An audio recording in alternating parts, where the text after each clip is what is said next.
Alappuzha തുറവൂരിൽ 40 kilogram കഞ്ചാവുമായി 2 യുവാക്കൾ പിടിയിൽ.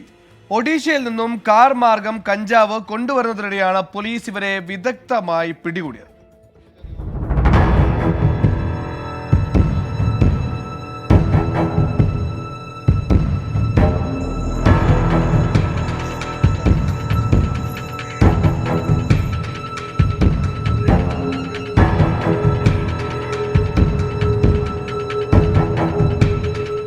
ആലപ്പുഴ സനാതനപുരം സ്വദേശി 19-കാരനായ ആദർശ്, നെടുമ്പാശ്ശേരി സ്വദേശി 19-കാരനായ അശ്വിൻ എന്നിവരാണ് പിടിയിലായത്.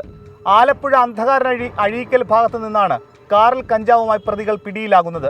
ലഹരി വിരുദ്ധ സ്ക്വാഡും ചേർത്തല ഡിവൈഎസ്പിയുടെ പ്രത്യേക സ്ക്വാഡും പട്ടണക്കാട് പോലീസും ചേർന്നാണ് ഇരുവരെയും പിടികൂടിയത്. ഒഡീഷയിൽ നിന്ന് ജില്ലയിലേക്ക് കഞ്ചാവ് വൻതോതിൽ എത്തുന്നതായി വിവരം ലഭിച്ചതിനെ തുടർന്ന് പോലീസ് നിരീക്ഷണം ശക്തമാക്കിയിരുന്നു. കോടതിയിൽ ഹാജരാക്കിയ പ്രതികളെ റിമാൻഡ് ചെയ്തു. 24 ആലപ്പുഴ.